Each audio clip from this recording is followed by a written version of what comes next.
sa night overnight sleep sa mga bahay-bahay. Kasi yung bahay nila doon malaki, parang tawag nila doon mansion. Kasi talagang yung malaki siya tapos daming kwarto ganyan. Pero walang dumatagal doon kasi pagdating ng 3 AM talaga may humahatak na sa paa nila, mga ganyan. Mga ganon. Tapos yung isa pa na sikat doon yung nanggagaya. Nanggagaya po ng itsura, double. Doppelganger. Oo, yun. Ang pinaka kwento ng papa ko na ano is sumasabay sa pagkain nila. Ganun palang multo. Oo, Hmm? yung double nga, yung double ganger. Kumakain talaga, literal. Kasi ganito yun, kumakain sila. Tapos yung multo na yon nakain siya. Oo. Tapos paglabas nila ng bahay, yung tito niya na yon kauwi lang galing trabaho. So Mhm. hindi siya yun. Yun yung sinatawag nila na ano yung hindi nananakit na multo. Hmm. So imbes na inano nila, hindi na lang nila ano ba pong tawag diyan? Hindi na lang yung hinayaan na lang nila kasi wala namang ginagawang masama. Madalas po yun humihingi lang ng pagkain. Kasi nung isang kwento niya is nag-iihaw siya. Tapos tinanong niya anong part yung kakainin nun. Tapos nagsabi ng part. Pagpasok niya dun sa Ah. so ibig sabihin nag-aantay yun dun sa inihaw. Ngayon kumuha siya ng tubig sa rep. Andun yung ano niya, andun yung kausap niya. Kukuha din ng tubig. Ganun, parang naging ano yung normal na nakakasama na lang nila dun sa bahay na yun. Ganun. Pero yung ano ko, hindi ako masyadong yung matatakotin. Pero nakakakilabot yung mukha talaga ng picture na to. Tapos si Kuya Alex eh. Parang anytime tatagain mo. Alam mo, may kamukha kayong sa wrong turn. Kaya yung mukha nun eh. Oo. Diba? Yung Oo, pumapatay sa yung sa wrong turn. wrong Ayaw ko turn. kasi nun. Ang nilagay sa Ayaw ko ano. kasi nun. Tinan mo yung mukha niya, kamukha niya. Ay, Katie, di ka malalaglag. Sa pato si Katie, oh. Wow. Oh, si Katie naman, Ayun, ang kamukha yun ni po. Katie, yung alam mo yung ano, sa simbahan, yung ampunan, no? Wrong turn. Ganun na ganun, Wrong di turn ba? nga eh. Ito nga, oh, wrong turn. Tama, hanap ako Malakol na ng lang picture. kulang talaga nito. Sino na ang next? Ako nga na-Agnes na eh. Okay, sinong next? Katie. It's your turn. Yung kwento ko naman po, sobrang ikli lang po niyan. Nung bata po kami, madalas po kami umuuwi sa probinsya namin sa Bicol. So, yung bahay po ng lola ko is, ang palibot niya is mga puno-puno. So, parang nasa gubat yung mga paligid po niya. Tapos, yung tito ko po, sinundan po namin ng kapatid ko sa malayo, dun sa may mga, basta puno-puno po siya. So, sinundan namin. So, hindi naman na kayang habulin kasi masyado ng malayo. Tapos nung pabalik po kami, kasama namin yung tita namin kasi hinabol nga po kami. Nung pabalik na po kami, nung sa gilid po, may nakita po kaming kulay puti. So, hindi namin talaga alam kung ano yun, pero natakot na lang kami. Tapos yung tita ko po, hindi po niya nakikita kung ano man yung nakikita namin ang kapatid ko. Kasi kami lang po yung ano, yung umiyak nung nakita namin na merong something sa gilid na kulay puti na nakatayo lang. So, yun na po yun. Yung kwento. Na baka Ayun. nakakita nga daw po kami ng white lady kasi gabing-gabi na nun. I see. Yun Thank lang. you, Katie. Ayan. Ate Dang. Hindi kasi ako, Ayun. hindi kasi ako nakakita ng mga ganun. Pero may experience ako. Naniniwala kayo sa aswang? Di ba sabi ng matatanda, pag buntis, mabango sa aswang? Oo. Yun ang sabi ng matatanda. Na-experience kasi hindi naman ako naniniwala dahil syempre nasa Manila tayo. Nung buntis ako dun sa panganay ko, Kasi ang nangyari nun kasi, parang 3 kami or 4 kami na buntis na magkakapit, balik 2 pinsan ko and then yung isang kapitbahay namin. So magkakatabi kami. Sabi nila kasi kapag daw buntis is mabango sa aswang or manananggal or something, aswang ganon. Mabango daw, parang basta iba yung amoy sa kanila. So kami kasi since dog lover, so may mga aso kami. Yung aso namin, di ba pag tumahol ang aso na may nakita silang ibang tao or ibang pumasok na tao, is pasugod. Pasugod dapat, di ba, yung atake ng aso. Dun sa pumasok or nakita nila sa bintana or something, pasugod dapat yung aso. Pero yung aso namin, think siguro mga alas 3 ng madaling araw yon. Yung aso namin, imbis na pasugod, siyang tumahol. Yung tahol niya talagang parang takot, na parang galit, ganon. Imbis na pasugod, paatras siya na tumatahol. Then, ako yung tinabihan. Kaya sabi ng matatanda, kasi nung time na yun, ng gabi na yun, is magkakatabi kami or yung mga nakumpleto kaming buntis na nandoon. So, mabango daw. Yun ang sabi nung mga matatanda na nandito. Kasi nga nakwento namin na ganun nga. At saka ng time na yon is lagi ko nakikita na maraming pusa. Hindi ordinaryong pusa na, yung pusa, ang lalaki. Mhm. Malalaki yung pusa kung nakikita kasi yung kwarto namin nung jowa ko is may bintanang malaki. Tapos, pag nakikita ko sa madaling araw, maraming pusa dun sa may bubong. Tapos sabi nga daw, dun sa side, dun sa lugar nung jowa ko is parang merong mga taga ibang lugar na ganun yung lahi. Hindi naman ako naniniwala kasi ganun nga. Pero yun nga, nung na-experience ko nga na yung sa aso nga, sabi ko, mukhang totoo nga kasi nababanguhan sila sa ganun. Yun lang naman experience ko sa ganyan. Pero yung mga nagpapakita, or wala kasi akong third eye, wag naman sana, no? Hindi ko kayanin. Nga, yun lang naman, kuya, yung experience ko sa ganyan. Yan. Alright, thank you so much, Ate Dang. And now we proceed kay Kuya Alex. Baka meron kang mga isang oras na kwento sa kakatakutan.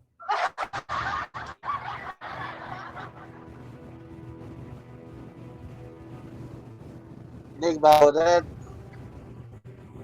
Yes. Dad, dinig ba? Yeah. Yung experience ko naman ay doon sa school namin. Yung school kasi namin, isang Catholic school. Katabi lang ng simbahan. Mhm.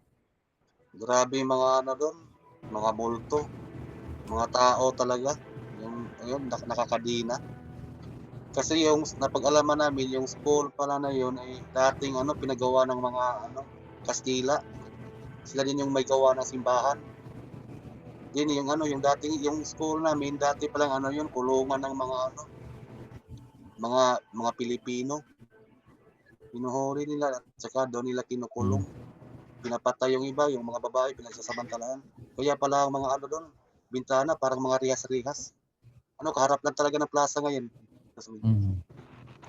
pagsapit ng tanghali, yung umuwi na yung mga estudyante. Grabe, ang lamig na talaga ng hangin doon sa ilalim. Music room namin yun doon. May isang beses nga sabi ng yung teacher namin na yung upuan biglang nagsitabihan lahat. Walang katao-tao, siya lang mag-isa. So ayun, ginawa niya, wala lang, nagpe-pray lang siya sa ginagawa. Pero yung teacher na yun talagang barumbado yung teacher talaga yun. Nanununtok talaga ng estudyante. Mhm. Pero takot pala doon sa mga ganun. Mga talaga nung katulad na paghapon na dalilok paghapon yung pauwi na. Tapos kami yung na natitira lang doon kasi naglalampaso pa kami doon. Kahoy kasi yung yung sahig ba. Naglalampaso kami doon. Yung nagbubunot. Nilagyan ng floor wax ganun. Pag-uwi namin kami na lang. Dun sa room namin, grabe talaga Dadilok. Ang lamig ng hangin at saka may ano, biglang may nagngangalampag dun sa ano, dun sa ilalim namin. Nung tiningnan namin, wala namang tao-tao kasi ano, wala kasing dingding, puro mga rigas-rigas lang. Makikita mo kung ano yung nasa loob, wala talaga. Saka parang may naghahabulan, may humihiyaw, naku, natakot talaga dun Dadilok. Kaya di nga ako nakatapos doon ng ano, ng high school hanggang second year na ako, lumipat na ako kasi grabe yung may ano, parang may napapraning na nga doon na estudyante, babae. Pinapakita daw ng ano, mga multo doon. Ayan. Kaya ako, lumipat ako, takot talaga ako sa mga ganyan talaga. Dati yung ano, dating kulungan talaga yan doon. Kaya pala mga rehas yung ano, mga bintana doon, Oo. saka ano. Alam mo Dadilok, madre yung ano, may nag-ano doon, yung principal namin madre. Pero hindi pa rin kinaya ng mga madre, dami pa rin ang ano, kababalagan doon. Saka may underground yung Dadilok, yung isang underground is papuntang simbahan. Nasa ano lang kasi kabila lang ano, kali yung simbahan, may underground doon sa ilalim. Pinasok pa nga yun ng ano, ng mga doon kasi yung ano, 3 kong kapatid yung nakatira. Bunso kasi ako. Pinasok nila yun. May ano, yung isa diretso daw dagat, yung isang ano, isang butas, yung isa sa simbahan daw, doon sa ilalim may sa underground ng simbahan. Gawa ng ano, mga Kastila dati. Ang dami daw ano doon. Parang mga junk na mga upuan at saka yung iba mga bakal at saka walang ilaw. Flashlight yung dala nila, dami pang mga paniki na doon sa ilalim. At ang lamig ng hangin galing dagat. Papunta doon sa underground ng ano, school. Pero ako hindi ko talaga tinangkang pumasok doon. Ako katakot talaga 'yun. Bahala na. Sige Dadilog, yan lang Dadilog yung ano. Thank you so experience ko sa much, mga ganun. Kuya Alex, for sharing. Thank you. Ayan, manager, it's your turn. Kasamaan. Ipag-adya ang aming kaibigan at katoto. Ayumi, hindi ka talaga magmabanner.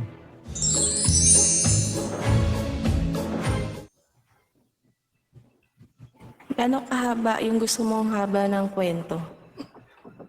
Iabot natin hanggang mga 10:30 ganyan. Hanggang mga 30. Sige. Thank you, Teron. Sige, ganito. Ito yung ano ko. Ito yung experience ko nung nasa Iloilo pa lang kami. I think second year high school ako noon. Tapos may bagyo noon. So sa probinsya, alam niyo naman sa probinsya, 'di ba? Tuwing alas 6, nag-aano talaga yung bell, tapos yung bell ng simbahan tumutunog, tapos lahat hihinto. Tapos pagdating ng 6:30, kumakain na ang lahat, alas 7 tutulog na. Ganun sa probinsya ang lifestyle. So nung time na yon, mas maaga kaming natulog dahil nga walang kuryente. Tapos parang may bagyo pa. So yung yung bahay ng tita ko noon, though semento semento naman yung mga pader, pero yung bintana, kawayan, yung ganun, yung pa-ekis-ekis, ganyan. Tapos, bali sa kwarto kung saan ako nahiga, dalawa yung bintana, isa sa harap na malaking-malaki at isa din dito na malaking-malaki. Tipong isang dipa lang, abot na yung kama. Ganun. Tapos, nakarinig ako, hindi naman kasi ako mahilig or hindi talaga ako naniniwala sa mga ganyan-ganyan kahit pa taga-probinsya ako nung time na yun. May narinig ako alam mo yung sound effects ng kapag ka may malaking ibon na gumagano. Yan. Yung ganon. Manananggal, Yung ganyan. manager, manananggal yun. Oo. Ganyan siya. Tumunog ng lakas-lakas. Kasi syempre sobrang tahimik probinsya sobrang tahimik. Tapos may bagyo. Pero nung time na yun, kumbaga tapos na yung ulan. Kaya so parang malamig-lamig ganyan. Tapos parang gumanyan. Ganyan. Tapos, yung kapag ka, di ba yung mga dahon na tuyo, pag inapakan mo siya, natunog. So, dito, lumapag yung ano na yon, yung malaking ibon na yon sa harap ng, yung harapan na bintana. Tapos, unti-unti siyang naglalakad papunta sa kabilang side ng ng kwarto. Tapos, syempre, nagtakip na ako. Nagkukot ako na ganyan. Tapos, bumalik siya, umikot siya ulit na paganyan. Umikot siya ng paganyan. Tapos, kinabukasan, pagising ko, kinuwento ko sa tita ko. Teka, ganito yung nangyari. Sabi niya, kaya pala may sumisilip sa akin dito nung umaga. Doon daw nakasilip nung umikot sa kanya. Doon daw nakasilip. Aswang pala yun. Totoo pala talaga yung mga aswang-aswang. Kasi hindi ko siya nakita, pero napakinggan ko yung pakpak. Ganun talaga. So, yun yung first kwento sa aswang. Tapos, ito naman yung next experience ko is nasa nasa Laguna. Tapos, naman siya, 3 gabing nananaginip ako ng tuloy-tuloy. Hindi ko alam kung nakikwento ko na sa inyo to, pero sa hindi pa, ito. First night, mag-isa lang ako nakatutulog sa kama namin. Tapos, nanaginip ako noon, hindi pa, na parang yung electric fan, alam mo, di ba, electric fan, pag hinawakan mo, gaganon-ganon siya, di ba, hihinto-hinto, tutunog. So, yung electric fan, sabi ko, kung may tao, kung merong dyan, sabi ko, magparamdam ka nga, lakas pa ng loob eh. Kung merong dyan, paramdam ka nga. Tumigil yung electric fan, gumaganon-ganon. Sabi ko, joke lang. Tapos, natulog ako. Nagkukwento sa atin ni King umuya. Interesting. It will. So, nung natulog na ako, nanaginip ako ng isang red lady. Nakapang gown, parang bridal gown, pero red. Pero Tapos ganun, may pero. veil din siya, red. Tapos imaginein mo yung nakahiga kang ganyan. Tapos ito siya, ganyan siya. Lapit siya ng lapit sa akin, ganyan. Tapos dilat na dilat yung mata, nakangiti, ganyan. Yan yung first night. So second night, sabi ko dun sa kasambahin namin, tabihan mo ako, na naginip kasi ako. Tumabi ka, sabi ko sa kanya.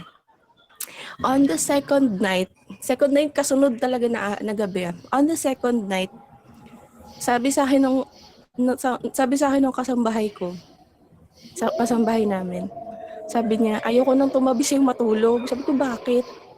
Na naginip daw siyang sinasakal ko siya. Tapos ako naman, nung time na yon, same na panaginip, yung babaeng nakapulang lapit ng lapit sa mukha. Then, on the third night, eto na. Nanaginip naman ako, parang alam mo yung dugtong-dugtong siyang panaginip.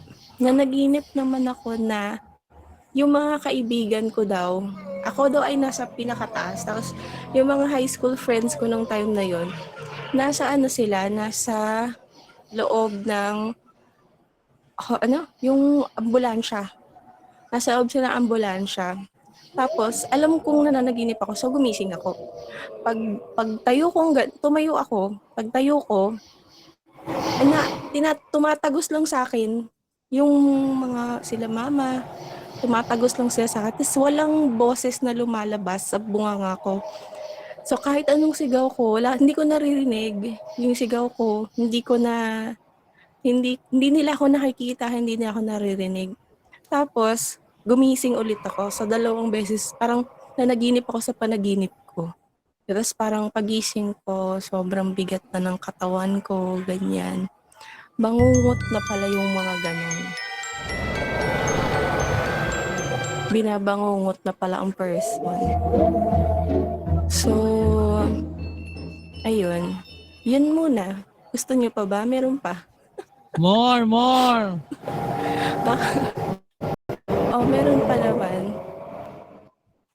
Ito tayong oras. Sige. Meron pa. So, nung college naman ako, diba, pinaplano yung time. College naman ako, ang morning hapon na yun is lang mag-isa. Tapos, nagtaka ako, ang laki ng space ko. Tapos, mga tabi kong borders din, ang liliit ng space nila, pero mas mahal yung kanila. Kasi yung sa akin, parang 1,500 in 1 month lang. Tapos ako lang mag-isa, tapos malawak. Ganon. Ganon siya. So, sige, di mura, di dun tayo, di ba? So, nung nag-boarding house na ako, syempre wala pa akong gamit masyado nun. So, alam mo yun, nakaano lang ako, nakaano lang si person, nakapanty lang ba? Tapos walang upper, mainit eh. So, ako lang din naman, so okay lang, di ba? Tapos, yun yung routine ko for that week. Tapos, may isang gabi na ang lamig ng paa ko, simula sa dulo ng paa ko, paakyat yung lamig. Tapos, parang may humihila ng kumot ko. So, inangat ko siyang ganyan ulit. Tapos may humihila na naman pababa. Siyempre, antok ako, bahala ka dun. Hinila ko ulit pabalik. Tapos, paghila kong ganyan, parang dun ko na-realize na, uy, may humihila ng kumot ko. So, nagtaklob na akong ganon. So, nagtaklob akong ganyan. Narinig ko, tinawag yung pangalan ko. Pero growl. Nag-growl siya. Hindi, ang nickname ko kasi guys sa tunay na buhay is Love. Love. Oh, Love. So, tinawag niya ako, parang, Love! Parang gano'n, nag-growl. Tapos malalim, deep voice. O parang ganyan. Tinawag na, tinawag niya akong ganyan. Hindi ko pa napansin. Tapos, alam mo yung sa paa na parang may, yung ganon, may ganyan. Tapos yung may bola sa paa. Yung pabigat sa paa na may bola. Yung ganon. Na-imagine nyo? Yung bolang bakal na nasa paa. Tawag Humakbang nila siya ng doon, ganong... tanikala ang tawag nila doon. Humakbak siya ng 2 steps. So paghakbang niya ng 2 step, naririnig mo yung bakal na gumagalaw. Tapos tinawag niya ulit yung pangalan ko. Ganon, tinawag niya ulit. Tapos, 10:00 na. Nag-alarm. Nag-alarm. Tapos, nung pagtawag niya ulit ng pangalan ko, nagising ako bigla. Paggising ko, sa harap kasi ng kwarto na yon, may malaking bintana. Pero meron naman akong kortina. Pero yung kortina na yon, kita kasi siya sa labas. Kita siya sa labas. Tapos merong lalaking nakaharap na parang yung 5%. Merong lalaking nakaharap dun sa ang tawag dito, sa bintana, na yung suot niya, alam mo yung pang magsasaka na damit. Tapos nakatingin lang siya sa akin ng diretso na ganyan. So nagtaklob na naman ako. Tapos, taga lang, magtatanggal lang ako setup kasi malolobat na ako.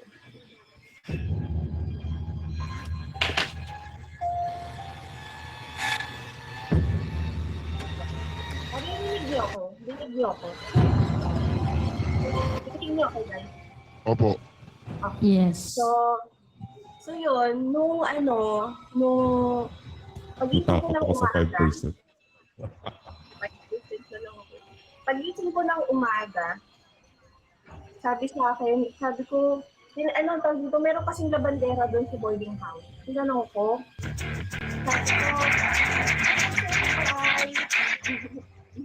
sabi ko, inuwento ko yung nangyari. Sabi ko, ganito yung nangyari, sabi niya, Okay, senpai. sabi niya, hindi lang ikaw ang nakakakita sa kanya. Sabi niya ganun. Yun pala, dun sa kwarto na yun, meron palang nagpakamatay na boarder. Kaya sila daw yung Sila daw yung nagpaparamdam doon. So, umalis ako. Umalis ako kahit mura ba? What if mas malala pa yung gawin kung din na nagagalaw niya na yung kumot, diba? So, ayun. Yun na muna. 1 hour na lang, Luke, pwede tayo ulit kumanta. Yes. So, thank you so much, manager, for that story. Magdagdag lang ako ng kwento kasi bigla ako may naalala regarding sa mga tawag dito, kakaiba. Experience ko to personal actually. Sabi ko hindi ako nakakaramdam pero nakainkwentro na ba kayo ng sinasapian? So, hindi pa. So, actually, seminarista pa ako noon that time. Nagbakasyon ako sa nanay ko. Yung tunay kong nanay. So, parang kasi that time, pag vacation namin sa seminary, pinapauwi kami sa namin. So, hinahati ko yung araw. So, may mga panahon na ako sa nanay ko. May mga times naman na nasa tunay kong nanay ko ako. So, what I did was, during the time na nandun ako sa nanay ko, meron kaming kapitbahay doon na buntis. So, actually, hindi namin alam na buntis siya. So, for some weird reason, meron kasing kinuwento sa akin yung mama ko, tsaka yung kinakasama niya na sabi niya, JR kasi palayo, tawag sa akin ng nanay ko. JR, tawag dito. Yung katabi niya, yung bahay niyan yung bahay niya may katabi niyang puno ng mangga na matagal na nandiyan. Ingatan niyo yan kasi pinamamahayan niya ng mga ng mga iba't ibang elemento. Sabi ko, ako naman hindi ako naniniwala kasi syempre taong simbahan, 'di ba? Tapos that time seminarista pa ako. So sabi ko, okay lang yan, dasalan natin, blah, blah, blah, ganyan. Pray over natin, blah, blah, blah. Tapos maya-maya, biglang nagkagulo doon sa may kapitbahay namin. Yung pala, yung namin, yung kapitbahay namin, sinasapian. Tumitirik yung mata, as in like naninigas. Kasi nahawakan na siya ng kapitbahay namin mga lalaki, tapos gumagano talaga, gumagano. Hindi niyo ako magano, ganun. Tapos, yung nakita niyo yung totoo sa TV na umaangat, first time ko yun, as in, hanggang ngayon nararamdaman na naaalala ko. Yung gumagano yung katawan talaga, gumaganyan, umaangat ng ganyan. Tapos hawak nila yung kamay, hawak nakaganon, di ba, nakaganyan. Tapos, napapatingin na naman ako dun sa likod ko. Sabi, yung gumaganyan, umaangat, ganyan. So, nung umaangat siya, nagulat ako, sabi sa akin, di ba seminarista ka? Siguro baka meron ka ng power, no? So parang pwede ka na mag-pray over or anong tawag doon? In-exercise ba? In-exercise. Sabi ko, wala akong kapangyarihan mag-exercise at hindi naman ako exorcist, no? Sabi niya, i-try nyo lang, sabi sa akin. Sige na, parang awa mo na, sabi niyo kasawa sa akin. Tapos, sabi ko, sige, meron ba kayong holy water dyan? Ganyan. So, punta ako. Pero deep inside, kinakabahan ako. Kasi, first time kong gagawin, no? Parang napapanood ko lang to. So, baka anong mangyari, tapos meron pa kami naririnig-rinig na kapag mahina yung loob mo, baka ikaw yung balikan, ikaw yung sapian, sa'yo lumipat yung sapi. So, sabi ko, bahala na Lord, dasal ako, as in. Tapos, meron ako nakitang palaspas. Ano yung palaspas? Na palaspas doon sa bahay namin. So, kinuha ko yon, tapos meron akong holy water, meron akong asin, meron akong Bible, isalan ko. Sabi ko, yan, in Jesus name, blah, blah, blah, kung sino ka man nandyan, sino ka, ganyan, gagawin ko, sino ka, ganyan. By the power of the name of Jesus, blah, blah, blah. I spell out, sabi ko, ini-English ko pa. Sabi niya, ang weird, sabi ba naman sa akin, huwag mo akong English, naiintindihan kita. Ganoon ako. Sabi niya, tapos, gumagano ka. Tapos, alam mo yung, sabi ko, hindi siya hindi siya nag-aarte. Kasi yung pag tinitingnan ka niya, tawag dito, parang ano, no? Parang iba, parang kanyang kinakain ng buhay. Pero yung tingin niya sa yung parang yung bigla kang hihina. Doon ako tinamaan. Yung every time tinitingnan niya ako, parang ako biglang napapaatras. Napapaano. So what I did is yun nga, tinuloy-tuloy ko. Tapos kumuha na ako ng asin, nilagyan ko siya ng asin sa katawan. Tapos gumagano talaga, pumapalag-palag siya. Tapos lalo na nung nag-iinom ko siya ng holy water, magalaw-galaw siya, ganyan-ganyan, ganun siya. Tapos bigla siyang kumalma. So, kalma na siya. Sabi ko, "O ate, okay ka na ba?" Ano sabi niya, "Nasaan ako? Bakit ano nangyari sa akin?" Sabi ko. "Ate, nagsisimba ka ba?" Ganyan-ganyan. "Nagdadasal ka ba?" Sabi niya, hindi na nga ako nakakapagsimba eh. So, yun nga, yun yung problema kapag wala kang religion o wala kang pinapractice na, wala kang Panginoon sa buhay mo. So, sabi ko, simba-simba din tayo at ganun yung pagkasabi ko. Parang, ate, as much as possible, dapat kailangan mag-visit tayo sa church, ganyan-ganyan, and always pray tayo. Lord, ganyan-ganyan, na sana gabayan tayo sa mga ganyan-ganyan para maiwasan natin yung mga ganun. Sabi niya, oo nga po eh. Pwede po bang makahingi ng tubig? Tapos, nung huminig ka namin, sabi, sige, kuya, bitawan niyo na po. Nakahiga pa rin siya, bitawan niyo, pakibigyan po siya ng tubig. Tapos, paalis na nung binitawan na nila, pag-alis nila, bigla na naman tumingin sa akin ng masama. Tapos, biglang tumayo. Tapos bigla kang hinabol. Grabe. Tapos ako napatakbo din ako kasi parang, alam mo yung demonyo pala, ganun sila. Kapag lalo na nasa exorcism ka, na parang biglang kakalma. Tapos, biglang babalik. Tapos, aanihin ka. Ayun, tapos biglang, tinry namin, parang